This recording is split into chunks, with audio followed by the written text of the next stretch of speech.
Excuse me, really? You look like a very respectable Muslim fellow with all your garb. Not really, fair enough. He's a humble. He's a humble guy. Don't judge that man the way he's dressed. You know what I mean? Don't judge the book by its cover. Don't, yeah, exactly. Guys, I want to ask a question. I'm not qualified. That's fine. But I think, all right, I want to ask you a question about the Quran. Don't bottle it, lads. Have a discussion. Yeah. Thank you, TNT. Come on. So, like, you believe as Muslims that the Quran is from God, that it's literally the words of Allah. Everything from God. Everything. You are from God. I'm from God. Okay, fair enough. But the Quran, everything is around us from God. fair enough. So the Quran specifically is from God. It's literally is All the books, yes. all the books. All the books. Okay, so inside the Quran, as I understand the Islamic position, the Quran is infallible, without error or contradiction. Is that fair? Am I misrepresenting the Islamic position? Fair enough, he doesn't want to talk. It's passing. Fair enough. I'm passing. Don't I'm just overwork asking you about your deen as Muslims. me. As a Dini, yes. I'm just asking you about your deen as Muslims. I want to make sure that I'm working from a correct premise. Is the Quran an infallible book? Is it? What? Yes, of course. Yes, of course. It is an infallible book. Now, if I said to you that Muhammad, was born in Petra, you would say that that's historically wrong, correct? Absolutely. Why is it historically wrong? Because it's in the wrong place. It's in the wrong place. Why do we know it's in the wrong place? That's what you told me. Okay, let me... That's what you told me. Yeah, I want to help you. The reason why we know it would be the wrong place is because the historical documents are clear that Muhammad was born in Mecca. Absolutely. So you'd be arguing against the historical evidence, right? Right. So we've established a principle by which we can judge a truth claim or not. If I said that Muhammad was an Egyptian, would you say that's true or false? Absolutely false. Absolutely false. Why would you say it's absolutely false? Why is it not true? Because this is not what the history says. Because it's not what the history says. So we've established a principle. If I said that the Arabs, the Muslims, never had an empire, they never conquered their surrounding nations, would you say that's true or false? Yeah, go on. Is this a history lesson? Right. Go on. So now, my point to you is, the man that a minute ago didn't want to speak, but now suddenly does. No, I want to get the point. I don't want to Right. discuss. So what we've established, Yeah, I know. what we've established, make sure that we can get in the feet. Yeah. So Make sure you get his feet. make sure we can get our feet. So what we've established is that if someone makes a truth claim about history and all the evidence contradicts that history, we have a reason to say whether something is true or false or not. So the Quran makes certain claims about history that are factually false. They are factually in error. And I'm going to give you one example. I'm just about to. Go on. I just want to make sure that you follow the line of argument that I'm making. Remember, when I said all those false things about Muhammad, you said it was wrong because it contradicted the known history. Well, the Quran makes claims that contradicts known history, and I'm going to share with you now. So, now, does anyone here know what happened to the Jewish temple? What Jewish temple? The Jewish temple, the 1st century Jewish temple. Educator. You are? Educator. It was destroyed By who? Where about? by the Romans Where? in 70 AD. Where? In Palestine? In Israel, yeah. Palestine. Yeah, in Israel. Palestine. Palestine. Palestine. So, now, it says in the Quran that Muhammad went to visit the farthest mosque. Explain to me, how could there be a mosque in Jerusalem before the Muslims conquered Jerusalem? Sorry? You weren't paying attention. Maybe you can answer. No, go repeat it so you can share it.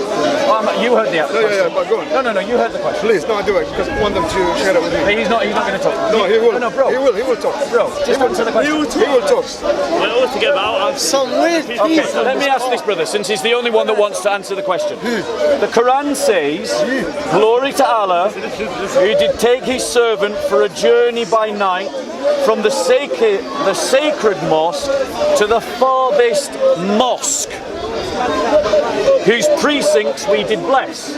How could there be a mosque in Jerusalem before the Muslims conquered Jerusalem? It didn't exist. There was no mosque. It exists in the Malik time. Hold on a second. The temple was for the Jews? Temple of the Jews? I know. The temple, Yes. the temple belonged to the Jewish people. It was a Jewish faith. It was built by Herod. There's no such thing as called Jewish. Israelites. Whatever you want to term them as. Israelites, yes. Whatever you want to term them as. Just because I don't want to get caught up on pedantics, let's call them Israelites. Israelites, yes. So they had the temple. The temple was destroyed in 70 AD. There was no religious building in Jerusalem at the site that you now know as the Dome of the Mosque. That mosque in Jerusalem, the one that Muhammad journeyed to. There was no such building, but the Quran says that there was. That is a historical error par excellence.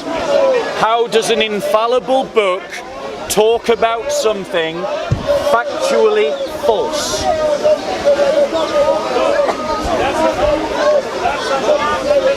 I think the silence speaks for itself.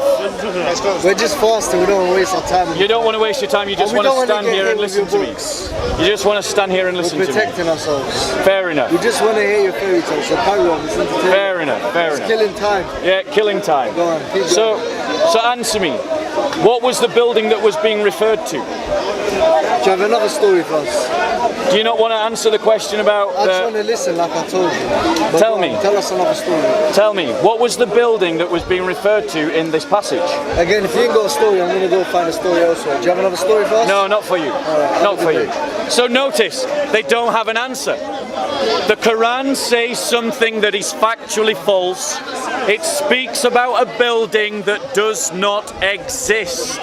It says that there was a mosque in Jerusalem. No such building existed. It is historically in error. That's the first one. Let's find some more Muslims. Let's ask them about other historical errors in the Quran. Hi guys, I hear you listening to me. I'm taking a guess, I might be wrong. Oh, are you Muslims? Are you Muslim?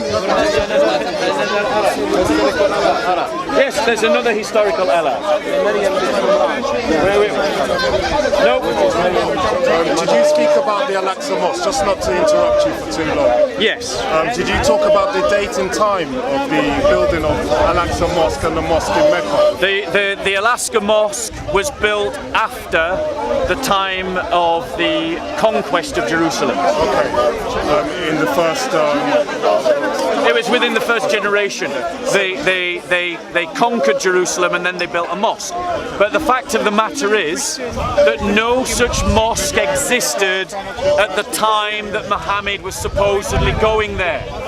And the Quran says he visited a mosque. It doesn't say that he visited a temple. I was going to give you a reference to the Hadith, but I have to take time to check it out. That's but fine. They asked Muhammad in the Hadith, and this can be verified, so I might send it to you guys. It says, they asked the Prophet Muhammad, which was the first mosque? And he said, Al-Aqsa Mosque. And he said, which was the second mosque? And I think he referred to the mosque in Mecca. Right. I can't remember the name of it. I don't want to say. Then he said that, what was the distance of time between the building of both mosques? He said 40 years. Right. So that is why I wanted to bring this up. So Well, that's a massive historical contradiction. I'll get the reference now. Send it to JC. So the fact of the matter is, if Muslims are saying that this is an infallible book, why does it get its history wrong? Did God not know his history? If he knew his history, why is he making such historical blunders? Saying that there was a mosque in Jerusalem is like saying that there was a Walmart in 1st century Rome. You wouldn't say that there was a Walmart in 1st century Rome, so why does Allah say that there's a mosque in Jerusalem? But it gets worse, and I just want to find some Muslim to speak to about how worse it gets. What's the definition of mosque? So, What's the definition of mosque? a place of worship. Yeah. Well, a place of worship. You know what's a place of worship defined in the Islamic way? It's a okay. How would you define it? No. Define mosque mean anywhere. A mosque is a place where Allah is worshipped. No, it's God is worshipped. It's not Allah. No, God. Allah. You're a dictator. Who's God? You're a dictator. Who's God? Allah. Your God or my God? It's for everybody. They're not the same. No, God of They're not the same. Yahweh and Allah of Muhammad are not the same. Yahweh and Allah are not the same. Listen, man, you know what I mean? You're not an educated person. Because if you know the literature, if you go to university, first speaking a word, when you're talking a word, you have to explain it technically or linguistically. You can't mix that between Arab language and English language. So you don't like my definition? No, you're not educated. So what's your definition? It's not my definition. What's your definition? Scholars' definition. What is your definition of it? You can listen. Yeah. You want to discuss with me, discuss with me. If you want to just dictate on me, I don't like it, you know what I mean? I'm coming from St. Augustine, ancestor, who teach you a Catholic in your country. Okay, what's your definition?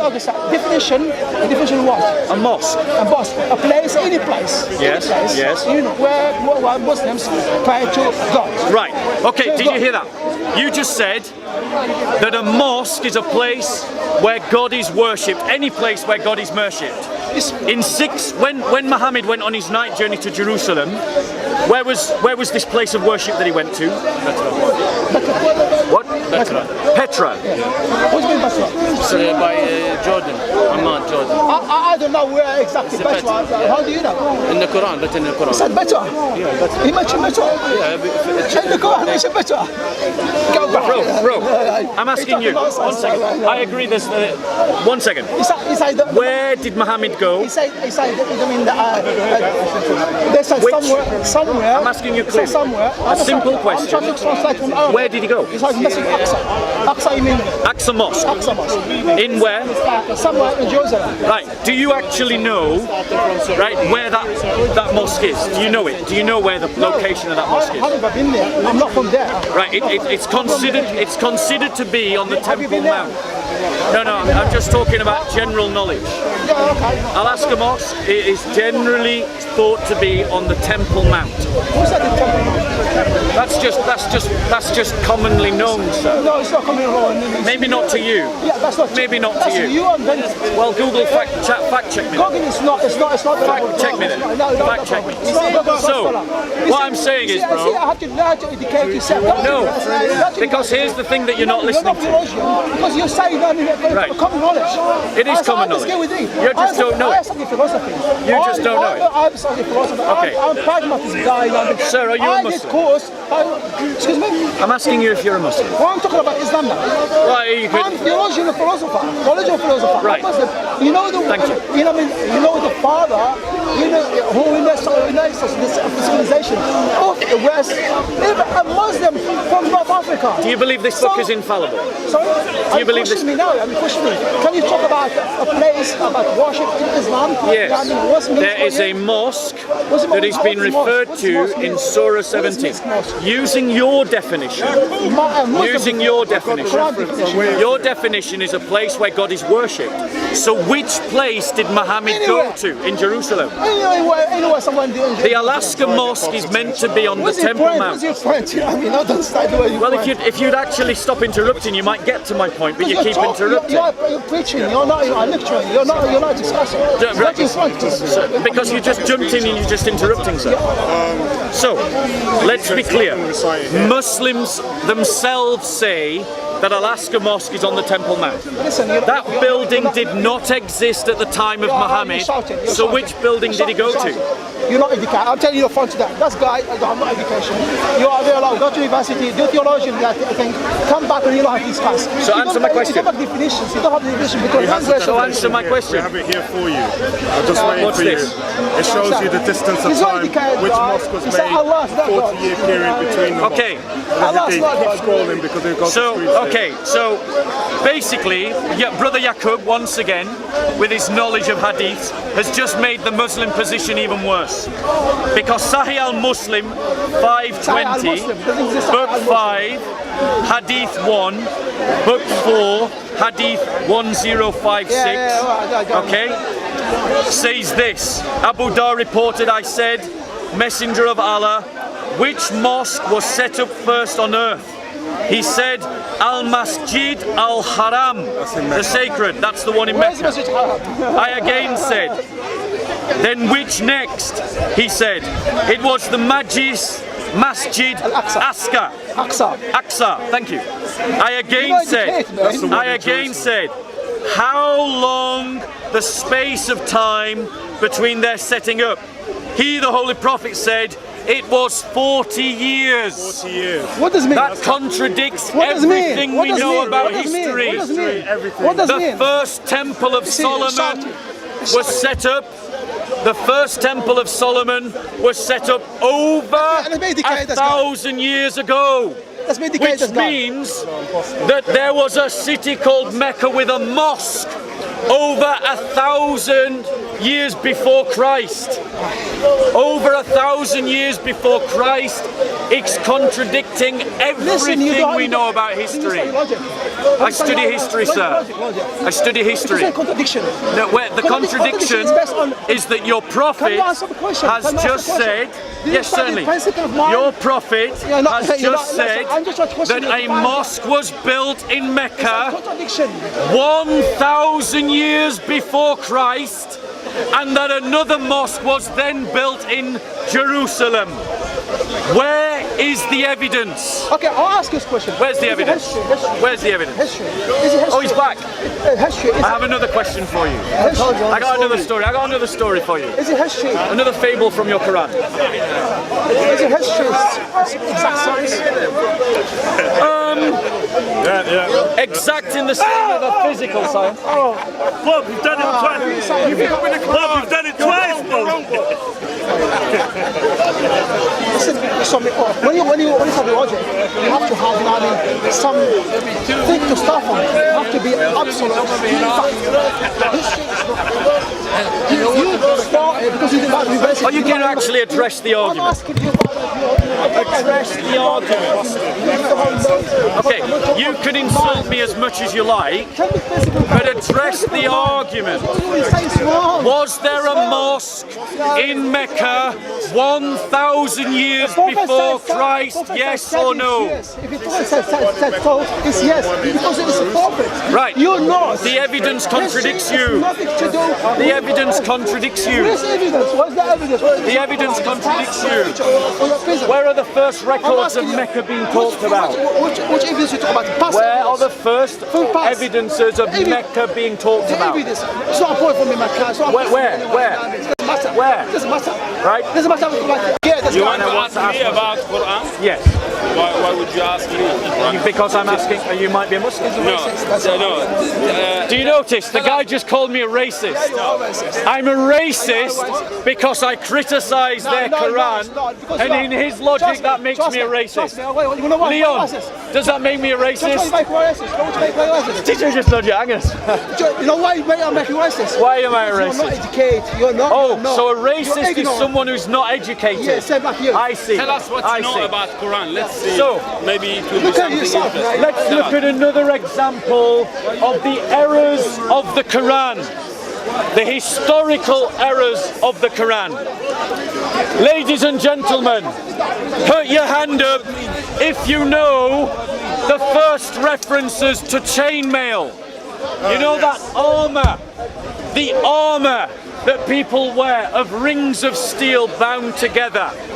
When and where was it invented? It was invented by the Persians around the 6th century BC. You do not pronunciation. You do not pronounce a word. Some people try to argue. Some people try to argue that chainmail was invented by the Celts. No, if you look in the Quran, But it says Solomon. we have examples. Okay, guys, I'm going to step that way a bit. If you want to listen to me, follow me. If you want to listen to them, stay here. Go back to school, mate. So, we have examples of Macedonians, Celts, and Persians and Romans all using chainmail. Our earliest evidence of chainmail existing comes from the Persian Empire around the 6th or 7th century. King David lived 1,000 years before Christ. The Persians were 600 or 700 years before Christ. My numbers may be slightly off, I'm doing this from memory. However, you can check to see if what I'm saying is true. Google me now to find out what was the earliest reference to chainmail, and you will see that it was before King David. At the time of King David, the armor that was used was plate armor supplemented by thick leather armor. That is a historical fact. A historical fact that this so-called infallible book gets entirely wrong. It gets it entirely wrong. Because this book was written in the 7th century AD by a man familiar with chainmail, but who did not know the history of antiquity and the history of the Bronze Age. So, what I am referring to, listen carefully. Listen carefully, this one. This is in the Quran, Surah 34, Ayah 10 and Ayah 11, as translated by a Muslim linguist called Yusuf Ali. So this is a Muslim translation of their own holy book. Yes. And it says the following. I have got English translation. We bestowed grace aforetime on David. On who? On who? Speak up, brother. On who? Speak up. On who? David. From ourselves. O you mountains, sing ye back the praise of Allah with him, and ye birds also, and we made the iron soft for him, commanding, listen carefully, make thou coats of mail, balancing well, rings of chain armor. A very lucid, a very clear description of chainmail ascribed to David hundreds of years before chainmail ever existed. You don't believe me, O Muslims? Go and check my facts.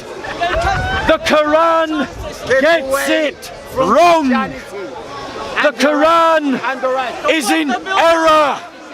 The Quran gets its history It's all Wrong. brainwashing. You not talk like They want No. men to be like a sheep. Why Their as a followers. Christian? my father. You have no Why history. as a No Christian evidence of your God. am I pointing this out? Your God was killed. Why don't I talk about Jesus was Christianity? I hear it's not Was Well, murdered. my father. I do talk about Christianity all the time. However, Muslims in the park often spend their time attacking the Christian faith, which invites me as a Christian to attack the Quran. Now, Muslims say, not Christians, Muslims say that this book is perfect in every way, Why your book is not perfect. without And their book is contradicting not perfect. history All full of or science. horrible errors. So when All your books, the Quran the Bible contradicts and the Quran history, are full of so many. it is crazy fair mistakes. for me to point out that error. You have to be fair.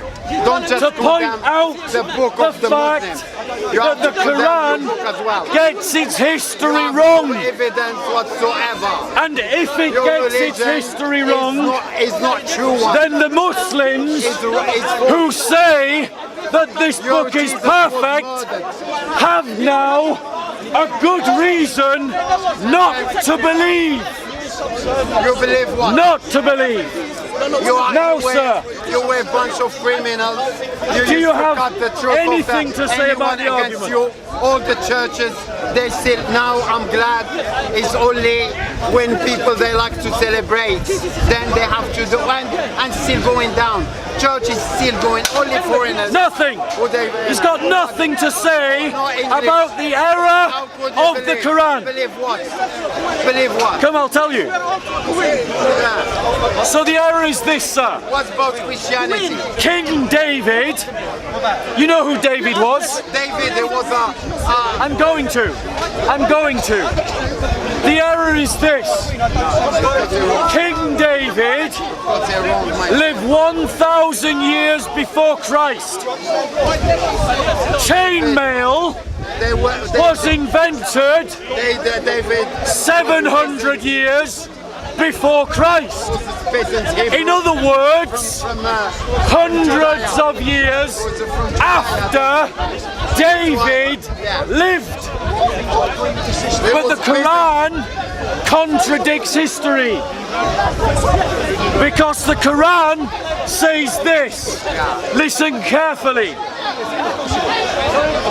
We bestowed grace aforetime on David.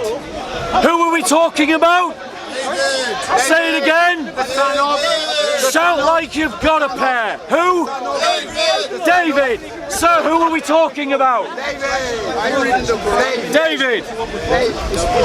O ye mountains, sing ye back praise of Allah with him, and ye birds, and we made the iron soft for him. Commanding who?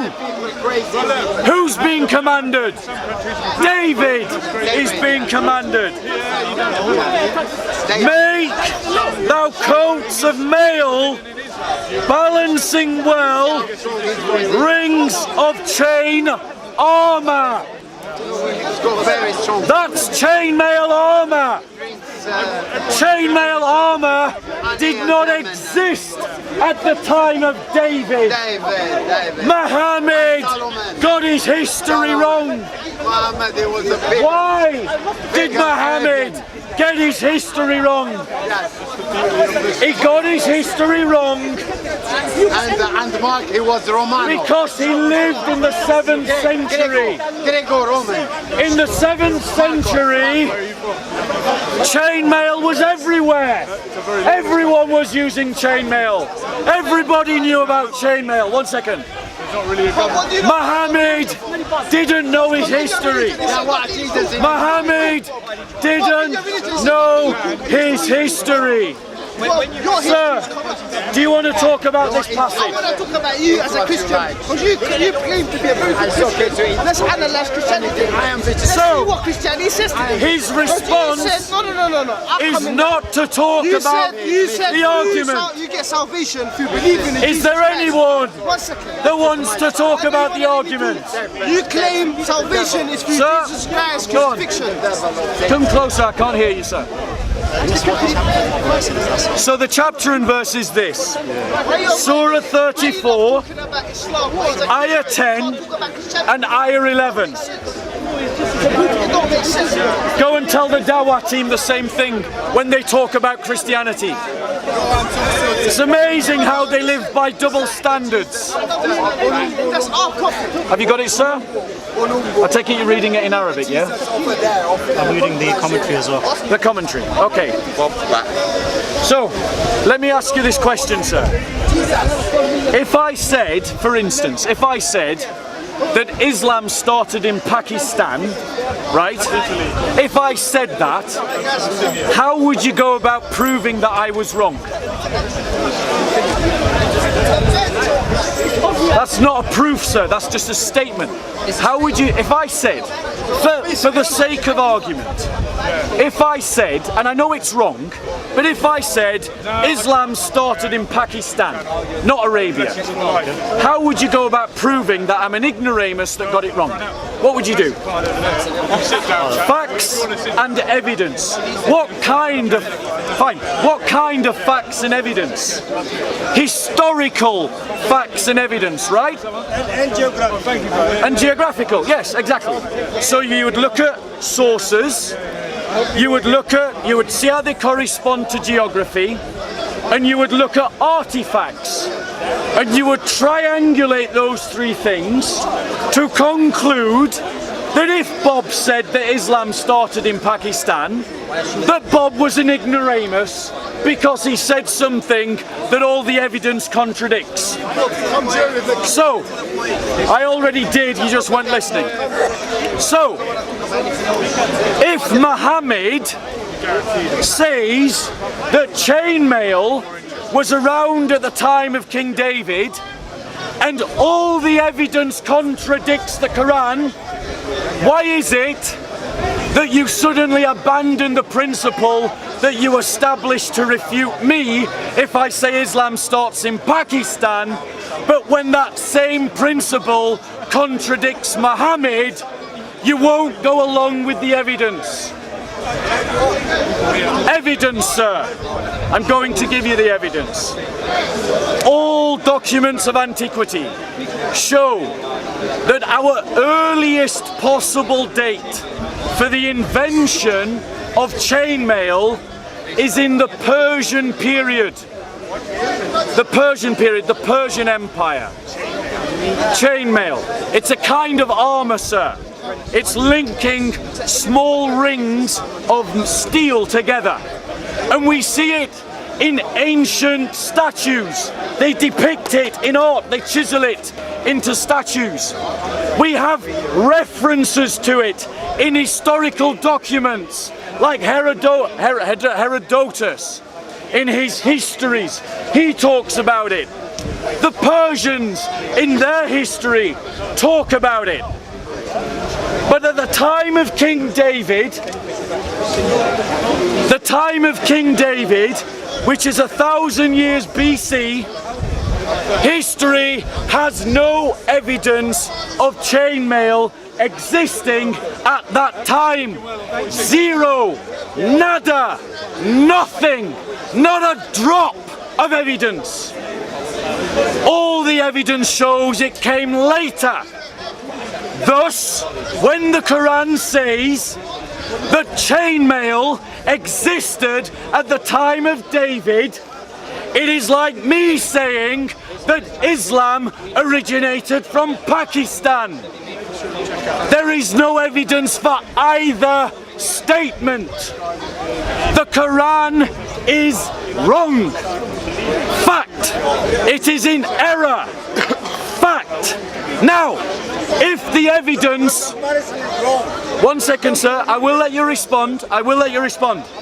If the Quran is in error, then according to the Quran, which says if this were from any other than Allah, I would find many errors therein, because it's a challenge given to non-believers, not believers.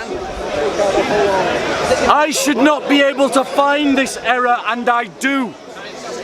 Let this uncle go first because he's... It's more about whether you believe the Quran is right or wrong. Do you accept it's a book of faith?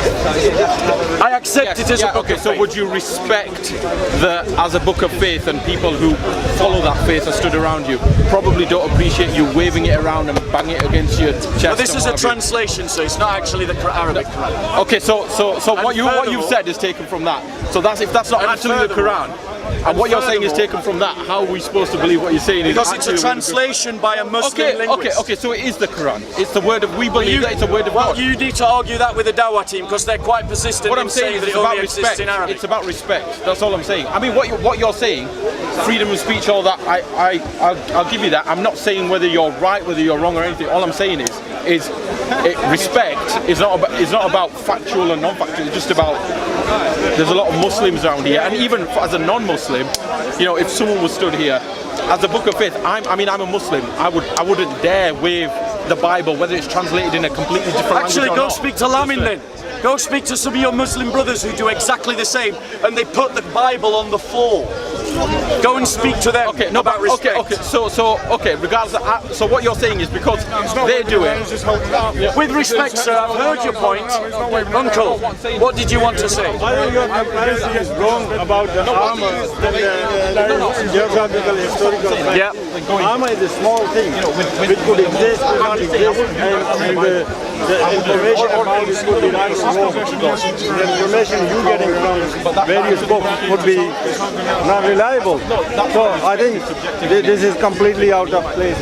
Well, I think that the comparison is a fair one, because what it illustrates is that... Uncle, allow me to... Hold on 1 minute. The grave of Prophet Muhammad, say, for example, it existed in India, and you say, no, it's in, you know, he was in Africa or far away. These kind of things could give some evidence, but like armor and clothing and shoes, this is allow me to reply, Uncle. Serious stuff. Let me just reply to this, Uncle, and then I'll talk to you. So, the problem, the issue is this, Uncle. If you say something that is factually false about a historical event, and all the evidence of history contradicts you, it is fair to say that statement is false. It's not the only... Allow me to reply, Uncle. If the Quran makes a statement about history that is factually false, it is fair to say the Quran got it wrong. But if Muslims are saying that the Quran can get nothing wrong, because if it got anything wrong, it wasn't from Allah, then by Muslims' own standards, every Muslim has a good reason now not to believe in the Quran. And that is a fair argument. It's fair because it employs a principle that works in all directions. It's fair because it does not misrepresent or mischaracterize the Muslim position. And it is fair because it's dealing with a very clear verse. I'll read it again. This is Allah speaking to David. Make thou coats of mail, balancing well, rings of chain armor. That is a clear description of chainmail. Chainmail did not exist at the time of David. Muhammad got it wrong. Why? Because in the 7th century chainmail was commonly used everywhere. He saw it used everywhere, and he just assumed that people had been using it back at the time of David, and he got it wrong, because they weren't. The Persians invented chainmail. Arguably, the Celts invented chainmail. But either way, they all came after David. The Quran is just in error. You, sir. Bob, so you're a Christian, right? Yes. I've got 2 questions really for you. One, is it about this? Yeah, it's about this. Okay, fair enough. One, if you're a Christian, why do you not come here and preach your religion to everyone and let them know about your religion? Let me answer that question first then. So firstly, I do often, and I've just had it on camera, over an hour's worth of conversation about Christianity. So that's the first thing, you're corrected. Secondly, I find it strange that people come up to Christians and say, why are you attacking Islam? Shouldn't you preach Christianity? But he's never appeared on a single video going up to Shamsi, Hashim or Mansour and saying to them, why don't you preach Islam and not attack Christianity? Who's attacking Christianity? There is a double standard. Who's attacking Christianity? Mansour, Hashim and Where Shamsi. are they? I'll go and speak to them now. Yeah, go and speak to them. I'll go and speak to them. I guarantee Hashim will be doing it right now. What was your second question? You come and show me who they are, and I'll say the same thing to them. What was your second question? Why do you feel the need to get at other people's religion? Okay, so why do I tackle other people's religions? Simple. Because as Christians, we are instructed by the apostles to demolish every thought that sets itself up against, I'm answering your question, be patient, sets itself up in opposition to the gospel. We are instructed as Christians to use polemics and apologetics as part of evangelism. Also, many Muslims in the first instance are not willing to entertain the claims of the Christian faith until you have demonstrated the falsity of Islam first. And finally, the Muslims in the corner attack the Christian faith. Put your hand up if you've heard a Muslim as spending their time attacking the Christian faith.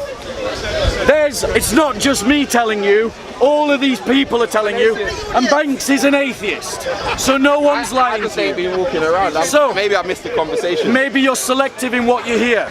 So the point of the matter is, if Muslims can attack Christianity, why can Christians not attack Islam? I'm not saying that you can't. Thank you. I'm not saying that you can't, but I'm just saying, don't you think if you wanted to convert people to your religion, surely the best way about it would be to come down here and, you know, spread some love rather than spreading hate? Because that's why is it hate? Because when you insult people, why am I insulting by criticism? Well, if you say something about, listen, I'm no religion, so you can't offend me by anything you say. Fine. But if you start talking about someone's so-called prophet, you mean like the Dawah team? Then they're going to be offended by that. You mean like the Dawah team? That's hate. So are the Dawah team guilty of hate speech? I'll go over there now and I'll speak to them. Go ahead. If they're preaching, I want to see on camera. If they've got the Bible in their hand and they're saying this and this and this, then I'll go over there and I'll say to them, why are you not preaching your religion? Yeah, go and speak to them. I'll give you a list. I've only come down here and I've only seen extremist Christians. I haven't seen any extremist Muslims yet. So I think you're selective in what you're seeing. Because all of these people, including an atheist, have all contradicted you. Yeah? Have all another atheist. Oh, sorry, sir. All of these people. Let's just do it again, because maybe he's not convinced. If you have seen Muslims attacking the Christian faith, raise your hand. Raise your hand, Raul. Just ask them about the Trinity. Raise your hand. Right? Brother, everyone is contradicting you. The narrative that you are presenting here. I just said I never heard it for myself, so I'm not saying you're lying. Right? I never said you're lying. No, hold on one second. I want to tackle. I never heard it. I want to tackle another fallacy that you've just laid at my door. Go on. We've blown apart his first fallacy. What? You never blown that Christians are attacking Islam, but Muslims are not attacking Christianity. Let's dismiss your second fallacy. Go on. Why is a criticism of a book, do you know the legal definition of hate speech? No, what's the legal definition? You don't know the legal definition of hate speech. What's the legal definition? The legal definition of hate speech is to incite violence against someone because of something like their race or their religion. How is pointing out a historical... One second, I haven't finished asking my question. I know what you're going to say. No, let me finish asking my question. How is pointing out a blatant historical error in the Quran fitting to that definition? Because I never said you're actually doing hate speech. Did he not just say that? I didn't say that. No. Did you hear him say, why are you doing hate speech? I said they're gonna hate that you're talking about it. I never said. That's not what you said. You've changed what you've said. They'll be able to It's watch on it camera. back. They'll be able to watch it back. Everyone put the time sequence in so he can hear his own words. Just rewind it back. Yeah, and listen to what I actually said. Yeah, and we heard what you said. What I said. I never said. We've got witnesses. Did you hear him say that I was preaching hate speech? Yes. So everyone's contradicting you again. I said you were preaching hate speech. That's what you said. Yeah, because at the end of the day, when you're talking about people's profits, they're gonna hate that. They're not gonna like that. So that's not hate speech. That's hate. That's not hate speech. It might not be hate speech as a legal term, but that's hate speech. It's not hate speech. At the end of the day, So I'm not particularly fond of those sandals. They kind of offend me. Are you hate speeching against me with those sandals? No, but that's a hate speech what you just said. No, because you're hating on my sandals. Okay, guys. And now I'm upset that you're hating on my sandals. Why are you hating on my sandals? Guys, the risk that is happening in our society, and it is a real risk that you all have to take seriously, is that hate speech is being used to shut down freedom of speech. It is being used to close down freedom of speech. And it is being used to delegitimize speech. It is a rhetoric that is taking away your freedoms. And also, it is being confused with subjective feelings. He might feel offended that I as a Christian criticize Islam, but not offended that Muslims are doing the same thing, though he probably has heard them doing that. No, you're lying now. Now you're probably lying. has. Now you're lying. I'm saying now you probably have. You're lying. I'm saying you because probably at the end of the day, have. you're just assuming. I'm assuming saying you probably that have. I'm taking sides. I don't take no sides. I think you are. I think you're all wrong. No, you didn't actually address this question. I want you to do one thing for me. Yeah. You're Muslim. No. Are you not Muslim? No. Guys. Okay, who's a guys. Muslim here? Okay, if you want to listen to these two talk, stay here. If you want to listen to me talk, I'm going to take a step over there. Go on, Bob. See you later. Follow me if you want to talk. See you later, Bob. I'm just going to ask him a question. See you later, Bob. See you later, Bob. Who here's the Muslim? Since the last time you were in the park. It's a translation of the Quran. We have seen you become extremely cultural-like with that The guy, ladies and gentlemen, the Quran has historical errors within it. It says that there was a mosque in Jerusalem in the 7th century. That is a lie. It says that David had chainmail. That is a lie. These are errors in the Quran, a supposed book that is without error. I'll give you an okay, it's a fair question. Right. Maybe it is more accurate to say that it's an error. Do you believe the Quran has any errors in it? No. Right. Do you know, sir, when chainmail was invented? Do you know what chainmail is? Sorry? No. Chainmail is a form of armor. It's a form of armor created by linking rings of steel together. Okay? We know when it was invented. We know where it was invented. The earliest records of it go back to the Persians. They came hundreds of years after David. You know who David is in the Quran? Who is David? Thank you. Okay. When did David live? A long time. His exact dates are 1,000 years before Christ. The Persians came hundreds of years after David was born and died. The Quran says this: we bestowed grace aforetime on David, in singing back the praises of Allah with him, and ye birds also, and we made him the iron soft for him, commanding Listen to the next bit. Make thou coats of mail, balancing well, rings of chain armor. Would you agree that is a description of chain mail? Did you know that you would agree?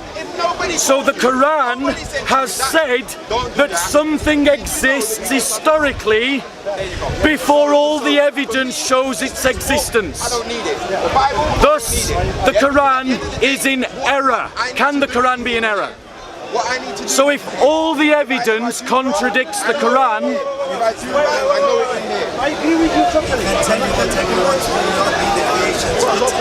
okay, so the Muslim, and he's totally entitled to this position, says, I will believe by faith that the Quran is correct, even if it contradicts the evidence. Now let me show you how he won't work to that principle. If I said to you, sir, that Islam started in Pakistan and not Arabia, how would you prove me wrong? He would show me what? There you go. He would appeal to historical evidence.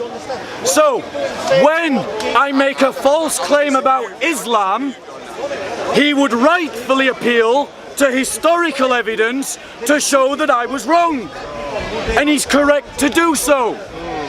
But if I show a historical error in the Quran, rather than believe the historical evidence that contradicts the Quran, he says, I will believe the Quran against the evidence. That, sir, is cognitive disconnect.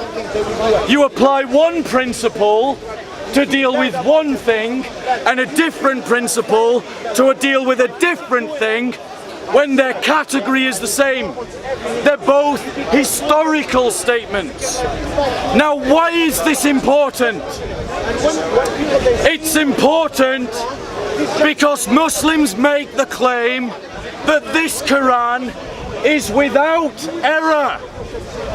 The Quran itself says, if this was from any other than Allah, disbelievers like me would find errors in the Quran. Lo and behold, I do. Lo and behold, by the standard of the Quran is false. Therefore, by the Quran's own standard, it is not true. And if something is not true, you don't need to believe in it. Why am I, as a Christian, criticizing the Quran? It is because many Muslims here in the park spend their entire day criticizing the Bible. And I think it's fair, if Muslims will criticize the Bible, I can criticize the Quran. But here's the difference. Here's the difference. We Christians do not make the same claims about our Bible that Muslims make about their Quran. Christians believe that our book appeared in history. Muslims believe the Quran is eternal. Christians believe our books were created. Muslims believe that the book was uncreated. Christians believe that our book was given to men. God inspired them. He elevated their mind, their reasoning, and their perception to know what was important to God in history and what God was doing. But they were writing man's words in the Bible, inspired by the Holy Spirit. Men's words. Men's words are fallible. Christians readily admit to and do not deny that there are difficult passages in the New Testament. All the Old Testament, shortly, sir, yes. Yes, certainly, shortly. However, we have a restricted understanding of what the Bible is in terms of its infallibility. Questions of doctrine and workings of righteousness, moral and doctrine teaching. By contrast, Muslims claim for this book that it does not make any errors at all. None, zero, nada, zip, not in history, not in science, not in doctrine. So when the Quran is contradicted by all the historical evidence, you have a choice. You can either do as this gentleman did and say, I am a Muslim, I'll believe anyway what the Quran says despite the evidence, or you can follow where the evidence leads you, and the evidence leads you out of Islam and away from this Quran. Your reply, sir. Okay, my reply. I just want to say one couple of things. Firstly, if you look around the world, the Quran is one. No, it isn't. It's not one single change from one from Mauritius, one from South Africa, one from America. There is nothing wrong. Why? It's because it's written in Fusha, in the Arabiya. And in the Arabiya, it's exactly the same. Forget translation. Forget translation. Let's see where Isa alayhi salam is from. Isa alayhi salam is Jesus. He's Jesus. Isa is Aramaic. Isa is Aramaic. The Arab Christians translate the name of Jesus in their There is no J. There is an illness of J's. There is an illness of J's within the name. There is no different Quran. Inside the Bible, I want to ask you one question. Why is there one version for Roman Catholics and a different version for other people? There are so many different versions of Bibles out there. There are groups of people who sit and rewrite the Bible and edit the Bible. That has never happened from the day the Bible was. Can I reply? Okay, let me reply. Let me reply. So the question is, why do Catholics and Protestants have different Bibles? The answer is a simple one, really simple. They don't agree about which book should be in the Bible. Protestants and Catholics have a disagreement about which book should be in the Bible. Let me reply. In exactly the same way that Muslims disagree about which hadiths to believe. The Sunni and the Shia use different hadiths. No. One second, I'm still replying to him. Don't be rude. Raul, stop feeding the... Raul, discipline. So, the brother made another point. He said every Quran in the world was the same, and he repeated the same thing.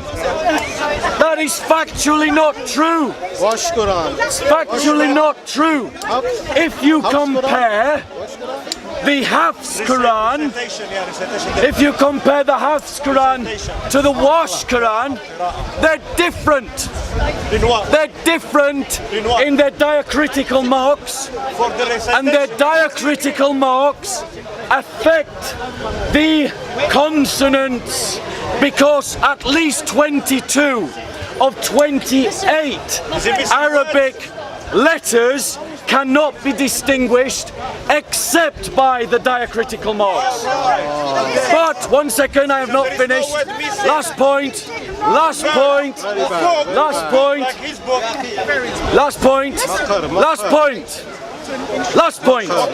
So, it gets worse.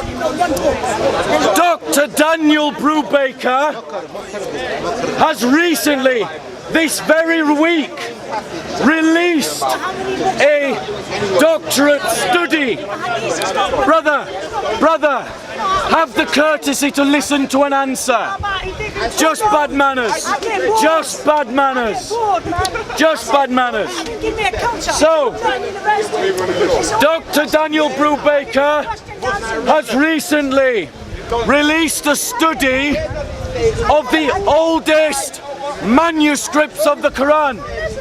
These are the Topkapi, the Samarkand, the Sinai, the Husseini manuscript in Egypt, the Petropolitan manuscript in Paris, and the Millet manuscript in the British Library. These are recognized as the oldest copies of the Quran, and he has noted that they have textual variants to the 1924 edition of the Quran. The brother is simply wrong in every way in saying that every Quran is the same. It's just not true. Can I know what's the Bible? Let me go across about the differences. There's halves, there's different words, there's different types of dialects. When you go to the north of England, somebody might say to you glass. When you come to the south of England, somebody might say to you glass. Does that make it different? No, it's just a matter of dialect, it's just a matter of accent. If you're coming from north, it's different to south. So when you're actually having people reading the Quran, it's in different variants. It's due to the accents that they have come with, but the meaning does not change. So the words are the same. The Roman Catholic Bible. Can I reply? Let me reply to this brother. Is it my turn to reply? I don't want to interrupt him.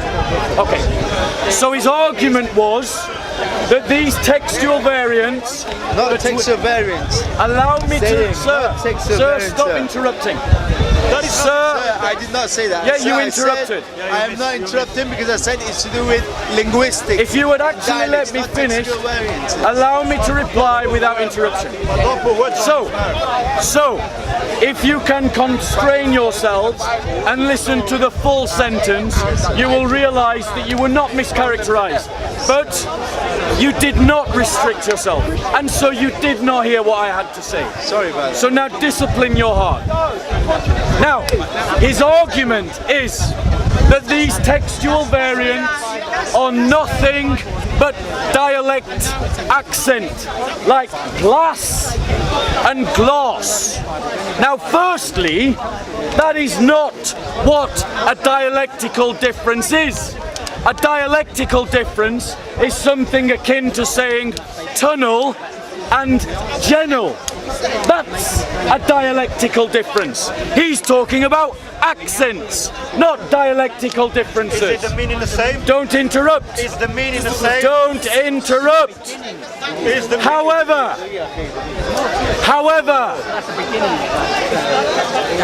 the kind of textual variance we are talking about is the difference between saying tree and trees.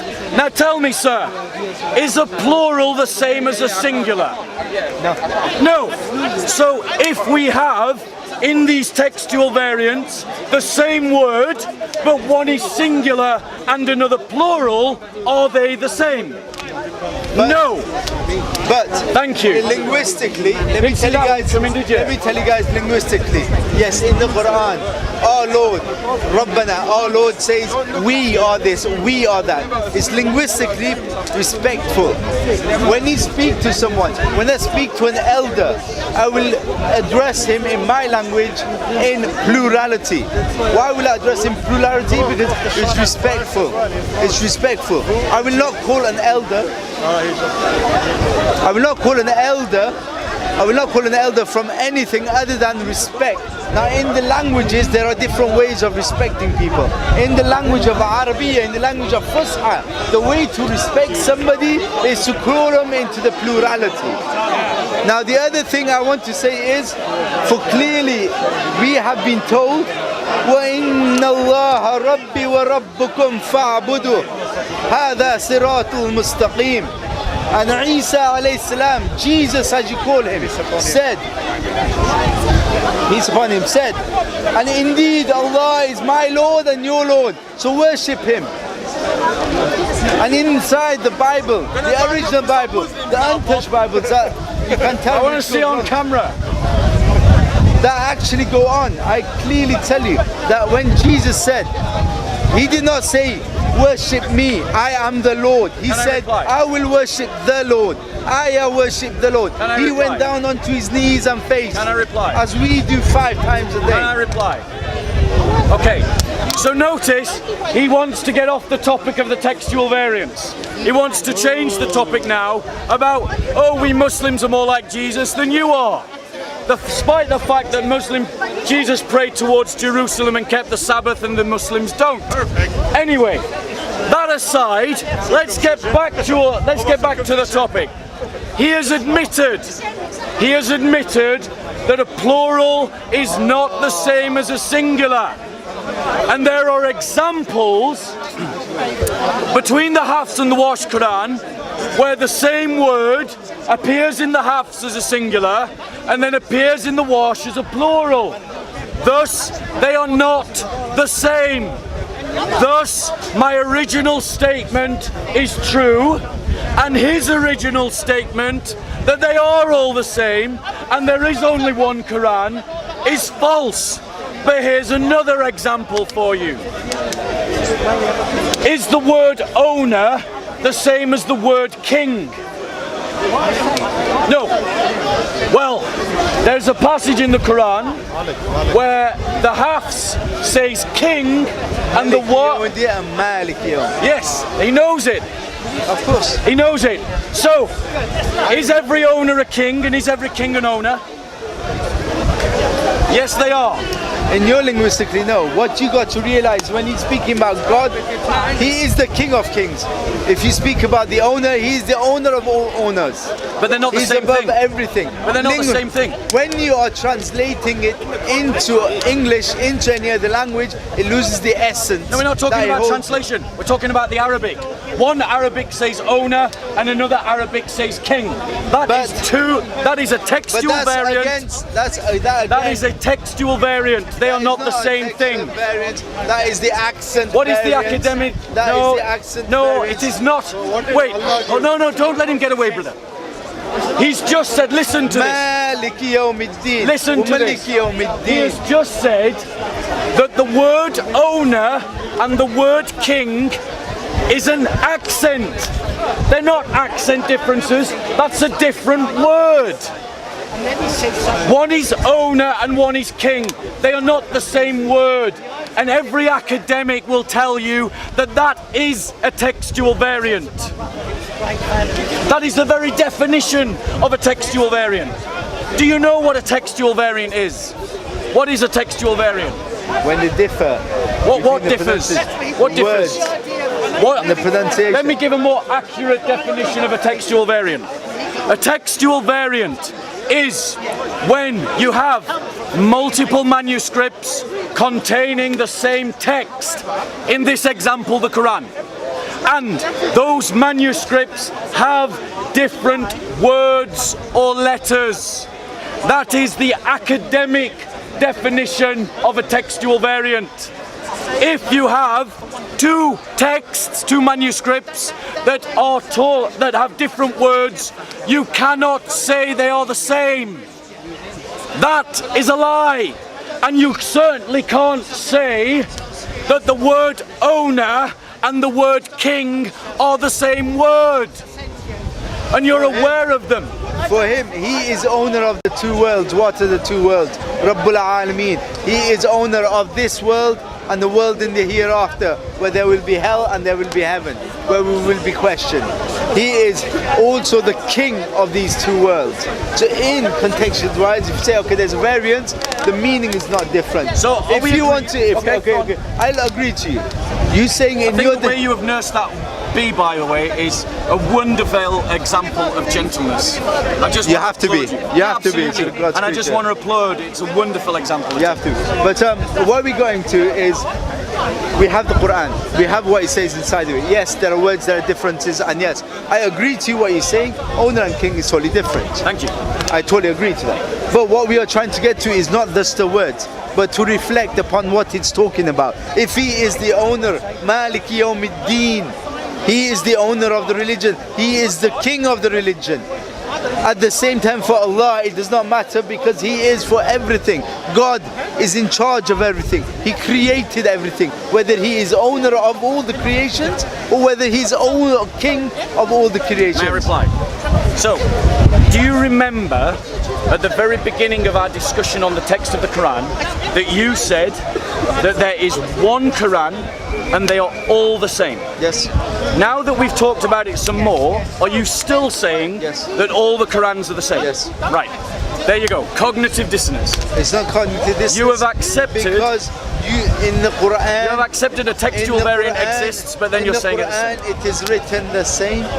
It's not. It's the person with this different accent that says it differently.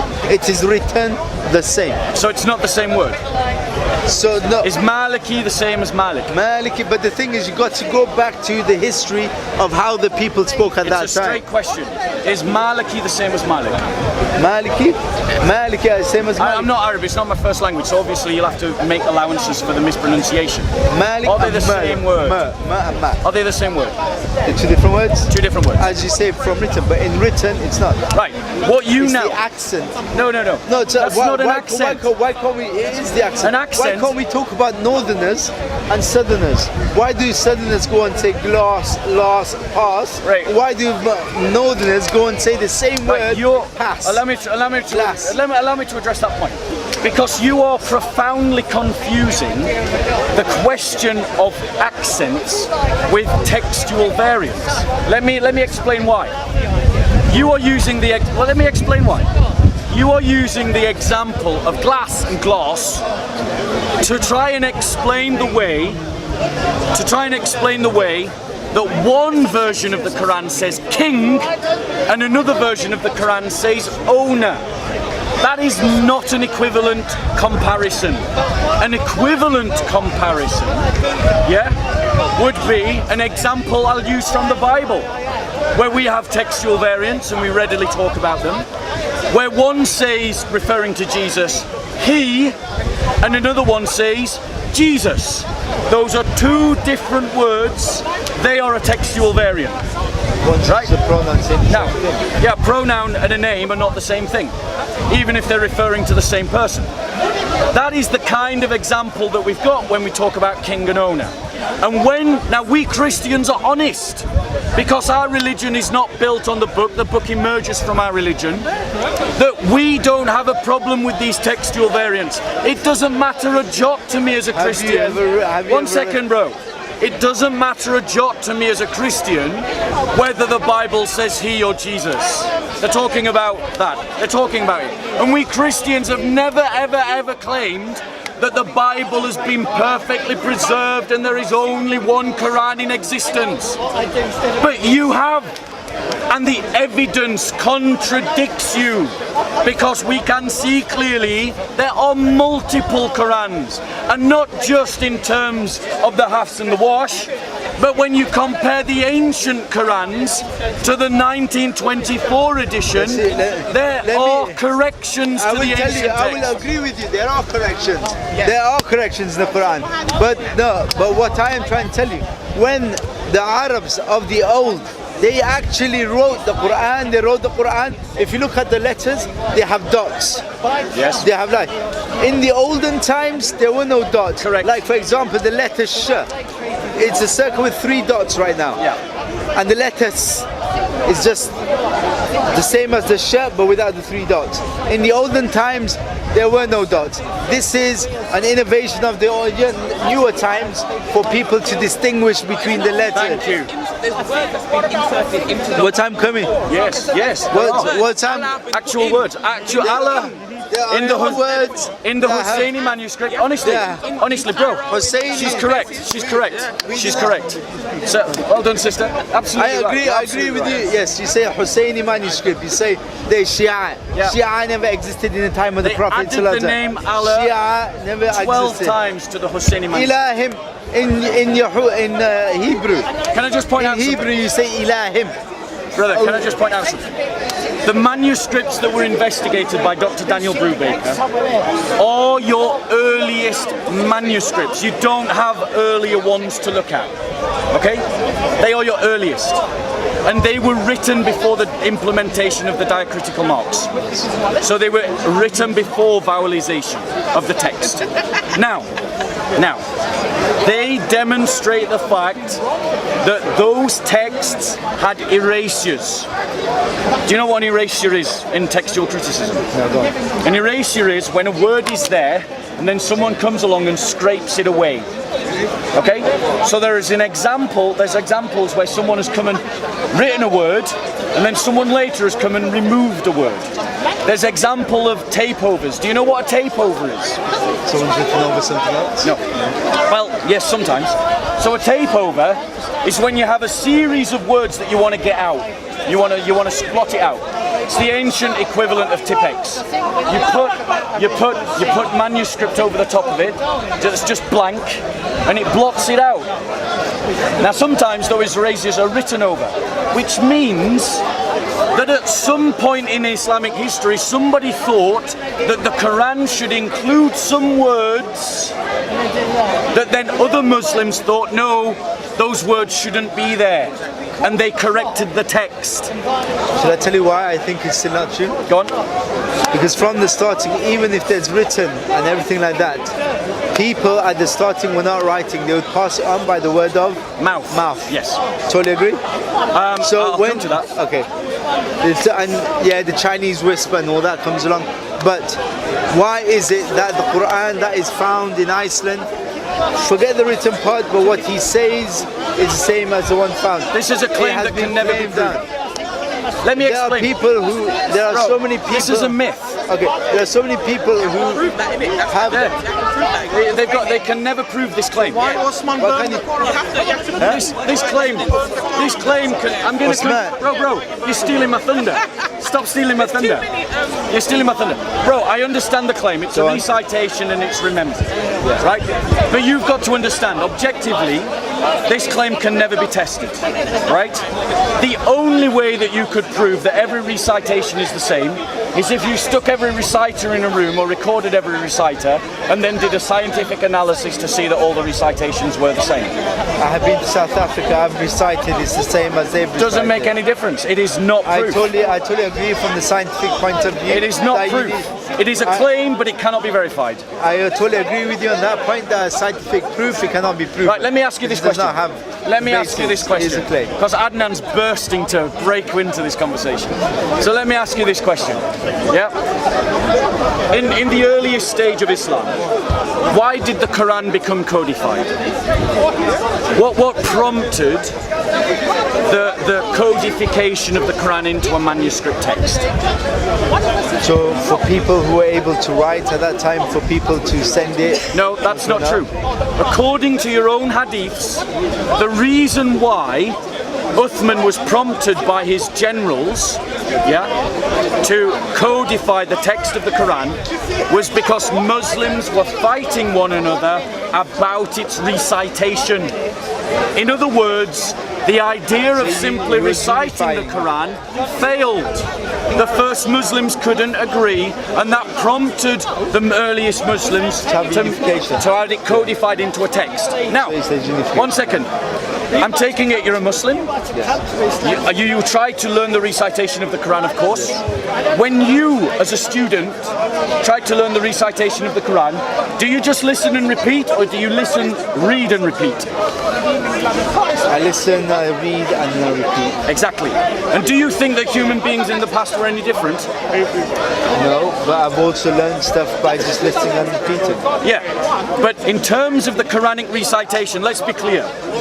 It is impossible for a human being simply to learn through recitation. And it is demonstrated by the fact that that very effort that the Muslims genuinely tried to do in the first century failed. And that's why you had to have a text to help people recite the Quran. But here's the problem. I don't know if you know the hadiths. One of the hadiths state that Uthman said to Zayd bin Thabit, who was the secretary of Muhammad, that if you are in dispute about how something should be written, write it in the dialect of the Quraysh. Yeah? Now, how scripturally do you demonstrate dialects in Arabic script? By different ways. I understand where you're coming from. No. I want you to answer this question. Because if you don't, I'll answer it for you. Don't answer it. Scripturally, how do you demonstrate the script of Arabic? By the way it's written? Yes, but what specifically? What helps you to pinpoint this dialect and not dialect? The connotations on it, different. The dots, right. At the time of Uthman, Kufic Arabic did not have dots. So why does the hadith talk about something that didn't exist at the time of Muhammad? I'll tell you why. It's because the hadith wasn't created at the time of Muhammad, it was created after the time of Muhammad, and it was created by Muslims who were aware of diacritical marks because they had been put into the text. And those Muslims did not know that at the time of Muhammad there were no diacritical marks. And so they put into the words of Uthman and his generals words that they never uttered. And these hadiths are called Sahih. Your religion is based upon a myth. Your book is full of errors. Your Quran has been changed. It is time to find a better God, sir. That God is the Christian faith. Yahweh, the God of Abraham, Isaac and Jacob. The God of Abraham, the God of Jacob, the God of Moses. Yes, that God of David. That God. The God of John the Baptist. The God of Jesus Christ. The God of all the prophets. The God of all the prophets Messiah.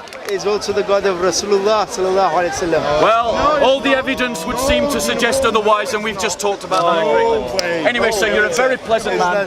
You have a lovely day. I really encourage you to think about what you've heard today. Thank you, Adi. Okay? And then if you want to come back and next time we talk, if you want to spend an hour talking about Christianity, I'll gladly do that with you. I just want to finally just go away by saying, as it said in the Quran, وَإِنَّ اللَّهَ رَبُّكُمْ وَرَبِّي فَاعْبُدُوا هَذَا صِرَاطُ الْمُسْتَقِيمِ. And Isa alayhi salam never ever called himself God, never once. I can show you that in a minute. But it's not the conversation. I know the it all converts to accept this religion. I am going to go. But that's what I'm going to say at the end. I'll just reply to that point, and then I'm going to go. Okay. Okay? In the Quran, Allah has 99 names, doesn't he? He does. Yeah, he does, doesn't he? 99 names. Yeah. Right. Attribution to him, Yeah. And these are his names, aren't they? Yeah. Yeah. And one of those 99 names is that Allah is the first and the last, isn't it? Yes. So that's two names of Allah. I'm going to show you where Jesus calls himself the first and the last. Because you just said a lie. Not because you're lying, but because you have been lied to me in English. Yes. Thank you very much. Translation, there's an illness of translation. Not one language can be translated. Bro, before you make up excuses, at least listen to the evidence. I'm going to listen, and I'm going to, before you read this, bro, one second. You just said that Jesus never called himself God. That's what you said. I am going to show you, not only does he call himself God, but he calls himself your God by using the names your God uses. And the real question is not whether Jesus calls himself God. The real question is, he's not even listening. Why does Allah steal the divine names of Jesus? Listen to this. This is Jesus speaking. I, Jesus, have sent my angel. He's the one speaking. This is what he says before that. Behold, I am coming quickly. My reward is with me to render every man according to what he has done. I am the Alpha, the Omega, the first and the last. That is Al-Awwal and Al-Akhir. Those are the names of Allah that appear in the Quran. So now let me ask you one quick question. Why does Muhammad take the divine names of Jesus and attribute them to Allah? Then let me answer that with your question. Why did Jesus need to be born? So, why did he have to go through the dirt and the dust and That's changing the subject. Changing the subject. It's not changing the subject. Changing the subject. Always they returning the question by the question. Okay, bro, I said I would show you where Jesus called himself God. I've done that. It is up to you now whether you accept what you saw in the Bible or you accept the lies that Zakir Naik, Ahmadidat, Hashim, and all these other people are saying to you in the masjid. I will never, ever in my life testify to May anything. I ask you what but shahada that. means in Arabic? By Arabic, can you try? Okay, let's do a wrap up for those that want to hear What the wrap up. shahada means? So, what we've seen is this. Muslims make claims about their Quran that open the Quran to investigation and falsification. If you say that your text is not in error in any way, and then people find errors in your text, then that is good grounds to dismiss your texts. A claim that we do not make in a similar fashion to our own. The Quran gets its history wrong. It says that a mosque exists where a mosque doesn't exist. It says that a mosque was built at a time when no mosque was built, according to the hadith. It says that chainmail was created by a man who could not possibly invented chainmail. Muslims claim that their Quran has never been changed. All the evidence contradicts that. Comparisons between the halves and the wash, owner and king. Comparisons of the ancient manuscripts, the Samarkand, the Topkapi, the Petropolitan, the Mial, to the 1924 version, demonstrate changes to the text. At every point where Muslims make a claim about their Quran, that claim collapses in the face of evidence. The claim, the central claim of Christianity is that Christ rose from the dead. And that claim has been challenged for over a millennia, and the evidence continues to mount up on our side, not against us. I invite you, if you're a Muslim, not to make a jump of faith, but to follow the evidence. The evidence contradicts your religion. Go with the evidence, leave Islam. Look again at the Christian faith, look again at the Christian claims and weigh them up. Not by what Muslims say about our claims in the masjid, not by what Zakir Naik says or Ahmadidat, but by speaking to knowledgeable Christians and learning our faith from us. I greet you in the name of our Lord Jesus Christ. Have a lovely day. Christus Anestasin.